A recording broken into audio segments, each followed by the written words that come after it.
The sun hadn't risen yet when I shuffled into my small kitchen in New Orleans, the familiar hum of the coffee maker filling the quiet room. I'm Adelaide Mercer Addy to everyone who knows me, and at 67 mornings like this, still bring a flutter of nerves I can't quite shake. Today wasn't just any morning.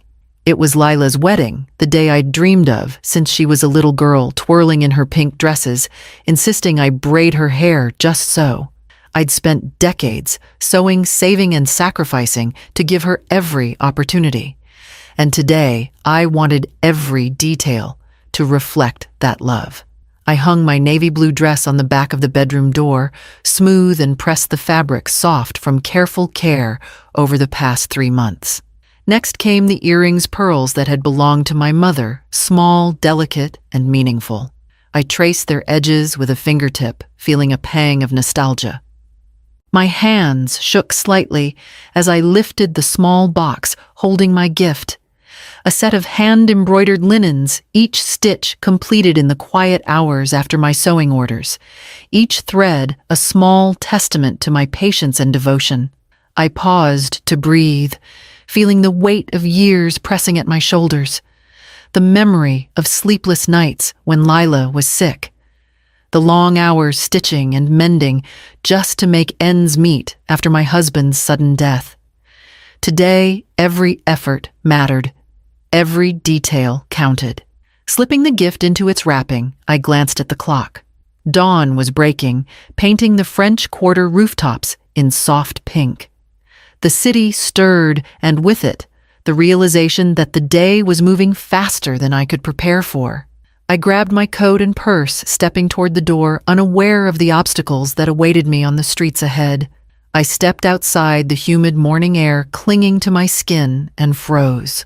The street was unrecognizable. Overnight, heavy rain had turned the avenue into a shallow river water, swirling around parked cars. I clutched my purse tighter, my heels already sinking slightly into the wet asphalt. Neighbors shouted warnings from upstairs windows, and I waved back, forcing a polite smile, but panic prickled at my chest. No taxis were willing to brave the flooded blocks, and those that did took detours I barely recognized. I walked 15 blocks in my heels, zigzagging down side streets, splashing through puddles, as if the city itself were conspiring against me. Each step was a reminder that time was slipping through my fingers. My dress ironed to perfection, hours ago now clung damply to my legs. Finally, a taxi appeared, a yellow beacon in the gray morning, and I scrambled inside. The driver shook his head as I explained my destination, muttering about construction street closures and detours through neighborhoods I had never seen. My stomach twisted, and I gripped the edges of the seat, feeling helpless. As we wound through the serpentine streets of the French Quarter, I could see the church spire in the distance, though it seemed farther with each turn. Every red light, every stalled car felt like a small betrayal. My chest tightened, my mind running through decades of sacrifice, hoping that all the effort, all the love stitched into my gift would not be wasted. By the time we neared the wedding hall, the sun had climbed higher, and I realized I might not make it in time for the ceremony, my heart hammering with anxious anticipation. I finally arrived at the wedding hall, drenched and exhausted, and paused at the edge of the back garden to catch my breath. The main entrance had long since opened, guests streaming in laughter spilling into the warm morning air. I stepped lightly toward a small cluster of benches meant for the wedding party, hoping for a quiet moment to adjust my dress and compose myself before entering. Then I heard it. Lila's voice, unmistakable, carried across the manicured shrubs. "I can't believe she's even trying to come, now." She laughed with a lightness that made my chest constrict. Her friends Mara and Courtney giggled behind her. "Good riddance," one added, and another chimed in with a low, cruel chuckle about my outfit, my age, even my careful preparations. I froze, the sound of their voices hitting me like a cold slap. Every stitch of the linens I had labored over for weeks, every careful detail of my dress and pearls seemed suddenly invisible. My gift, my effort, even my years of devotion, all dismissed in a few whispered, mocking words. The garden blurred around me. My hands clenched the wrapped box tighter, nails digging into the delicate paper. For a moment, I considered retreating, leaving unnoticed, slipping back into the streets where the rain had not yet washed away my humiliation. The urge to vanish was strong, but it was soon replaced with a steadier, colder resolve. I straightened my shoulders, smoothed my dress over damp skin, and reminded myself of why I was here. This was Lila's day, yes, but it was also my chance to witness her happiness, firsthand, to be present, despite the cruelty I'd just heard. I inhaled deeply, tasting the humid, fragrant air, forcing my pulse to slow. I stepped toward the front of the hall, each footfall measured, calm, deliberate. The chatter behind me continued, oblivious to the transformation stirring within. I would not give them the satisfaction of seeing me retreat. My presence, though once taken for granted and ridiculed, would still matter, not because they acknowledged it, but because I chose to stand tall anyway. As the doors to the reception hall came into view, gleaming beneath the rising sun, I adjusted the gift in my hands and stepped forward, my face composed in a quiet, unwavering smile, ready to face a ceremony that had already tried to diminish me. The grand doors of the reception hall loomed ahead, polished wood gleaming in the soft morning light. I paused for a heartbeat, took a deep breath, and stepped inside. The room was alive with chatter and clinking glasses, the aroma of fresh flowers and wedding pastries mingling in the warm air. My heels clicked lightly against the marble floor, a steady rhythm that reminded me to carry myself with calm purpose. Lila spotted me almost immediately. She forced a smile, eyes flicking briefly to my damp dress and dampened hair. "Addie?" she said. Voice polite, clipped. "I'm glad you made it." It wasn't warmth I recognized, but acknowledgement. I returned her smile with a nod and a soft, "Thank you, Lila." I moved further into the hall, eyes scanning the room. Guests mingled in clusters, laughter floating above the orchestral music. Cousins I barely knew waved politely, yet their conversations quickly shifted the moment I approached. Even my sister-in-law Dana, who had once welcomed me with open arms at family gatherings, subtly redirected her friend's attention away. At the head table, Lila and her new husband James were surrounded by close friends, their world of polished speeches and carefully orchestrated photographs. The contrast was sharp. The sense of belonging I had always felt, now replaced by a quiet distance. Invisible lines separating me from their carefully curated celebration. I adjusted the folds of my dress, lifted my chin, and reminded myself that my presence mattered even if they didn't notice. My chest tightened with a familiar ache, but beneath it, a spark of determination stirred. I would not shrink. I would not vanish. With the wrapped gift clutched firmly in my hands, I made my way toward the seating area, blending composure with quiet resilience, ready to witness this milestone in Lila's life, while quietly holding my own dignity intact. The time came for the gift table to be opened, a small cluster of relatives and friends gathering around with expectant smiles. I approached cautiously, my hand still clutching the neatly wrapped package. Inside were linens I had spent countless evenings embroidering tiny, precise stitches, forming intertwined initials, delicate floral motifs. Each one a labor of love after long days at my sewing machine. I had imagined Lila's delighted reaction, the way she might glance at me with quiet appreciation, a nod of recognition for all I had given her over the years. Instead, my gift was met with a perfunctory, whispered "Thank you, Mom," barely audible above the chatter. Lila lifted it briefly for the photograph, then set it aside among the other, smaller, less personal items. The care and time I had poured into every stitch seemed invisible. The gesture that had been my pride, my silent testament of devotion, was treated as a formality, a routine obligation rather than an offering of love. I stepped back, swallowing the lump forming in my throat. Around me, the energy of the room carried on, the laughter and clinking of glasses unabated. Cousins whispered, friends chatted, yet none paused to acknowledge the effort behind my gift. Even the older relatives who had once shown warmth and curiosity about my life seemed distracted, their attention absorbed by the younger crowd. A sharp pang of betrayal cut through me. Decades of sacrifice, nights sewing garments to make ends meet, mornings preparing meals. The countless ways I had supported Lila's dreams were treated as inconsequential. The realization settled heavily. My presence, my contributions, my love had long been taken for granted. I held my composure, though my fingers tightened around the wrapping. I reminded myself quietly that my worth was not measured by recognition from others, even those I loved most. Still, the sting of being dismissed so casually gnawed at me, deepening the ache that had been forming, since I had overheard the laughter in the garden. As I turned, slightly scanning the room and its polite indifference, I felt a shift stirring inside. This moment, painful as it was, marked the beginning of something I could no longer ignore.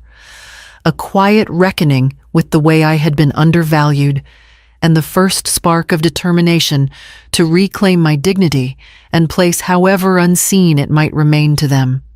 After the ceremony ended and guests drifted into animated conversations, I found a quiet corner near the floral arrangements.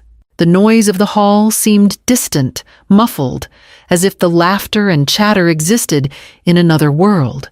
I sank into a chair, the edges of my dress damp from the humid morning, and let my gaze fall on the gift table where my hand-embroidered linens still lay untouched. A familiar ache settled in my chest, one I hadn't fully recognized until now. Decades of devotion flashed before me, the nights I had stayed sewing after long days to ensure Lila had costumes for school plays. The meals carefully prepared, the little lessons about life I had tried to teach her through stories and patience. Even after my husband died, I had carried on raising her alone, building a world where she could thrive.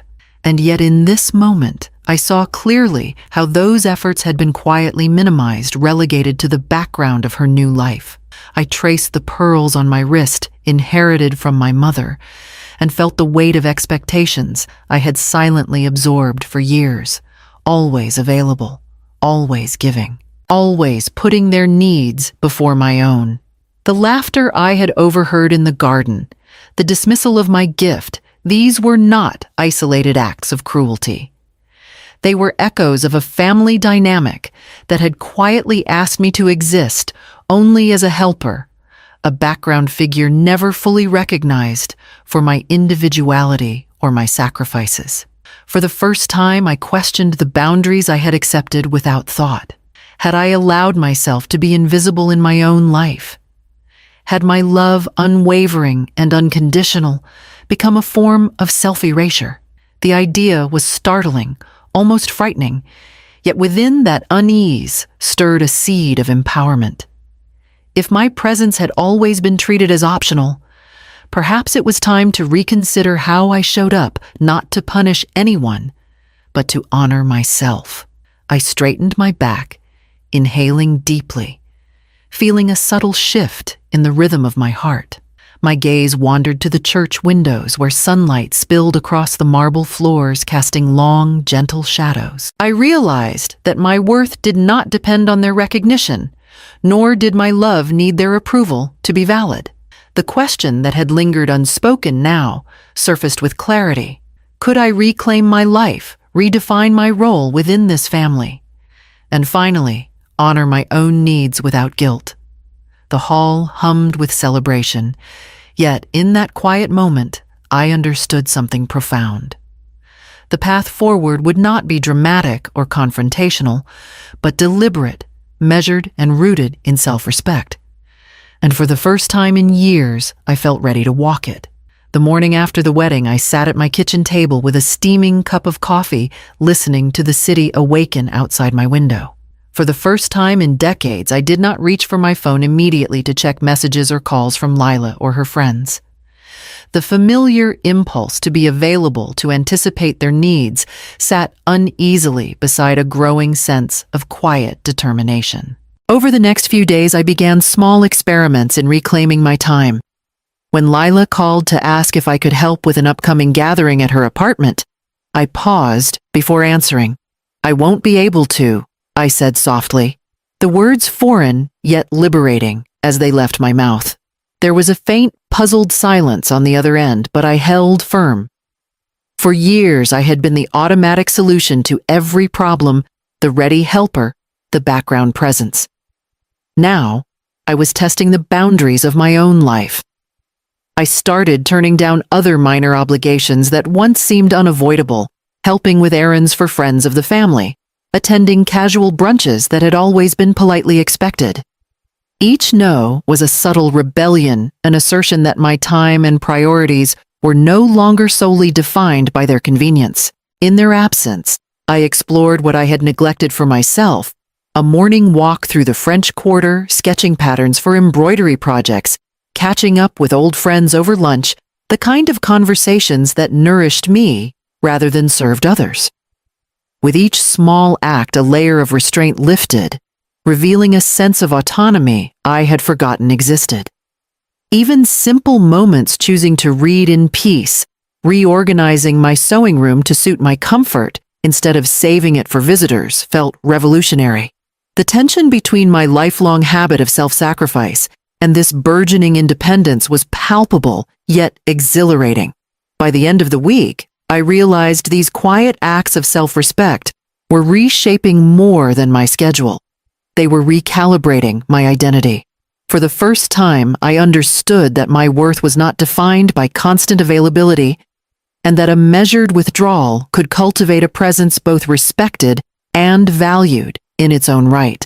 The following week, I walked into the community center with a sense of anticipation I hadn't felt in years. The small art room smelled of fresh paint and polished wood, and sunlight streamed through tall windows, illuminating a circle of women laughing softly as they unpacked their supplies. I was Adelaide Mercer, not just Addie, the mother, not merely the solution to someone else's problem. Today, I was here for me. I settled into my chair and unrolled my embroidery kit fingers, tracing the threads and fabrics I had long admired but never truly used for myself. Across the table sat Gloria, a retired teacher with a sharp wit, and Ophelia, a widow who had recently taken up painting. We exchanged introductions and stories, our voices mingling with the quiet hum of focused creativity. For the first time in decades, conversation wasn't about errands, obligations, or expectations. It was about our passions, our ideas, our lives, outside the roles we had played for others. The hours passed in a blissful rhythm. Each stitch I completed, each pattern I experimented with, was a reminder of my own skill and patience, of the parts of me that had been dormant while I served others. After the workshop, we walked along the levee discussing art books and travel dreams. I laughed freely, feeling a lightness that had been missing since Lila was a child. Later that evening, I revisited my small sewing studio at home, reorganizing it to suit my needs rather than preparing it for visitors. I tried new techniques, experimented with colors, and allowed myself to make mistakes, savoring the process without the pressure of producing perfect results for someone else. For the first time, I realized that joy could exist independently of family approval. I could plan my days, choose my companions, and pursue my interests without guilt. The world I had built for Lila and others had not vanished. It had simply shifted, Now there was room for Addie, not just the mother, not just the caretaker, but the woman who had been waiting quietly for permission to exist fully. As the sun dipped below the horizon and the city lights flickered on, I felt a quiet, profound satisfaction. I was reclaiming pieces of myself, one stitch, one step, one conversation at a time. A week after I had begun embracing my own routines, I returned to Lila's apartment for a casual Sunday brunch, my heart steady and my steps deliberate. The air was warm with the scent of baked pastries and fresh coffee, but this time, something was different. Conversations paused when I entered, eyes turning toward me with a subtle curiosity I hadn't noticed before. Lila greeted me with a softer tone, her eyes meeting mine fully, for the first time in weeks. "Addie, it's good to see you," she said, genuine warmth threading through her words. It wasn't effusive, but it carried recognition and acknowledgement that I had my own presence independent of any obligation. Even her friends Mara and Courtney lingered nearby, without the usual dismissive chatter.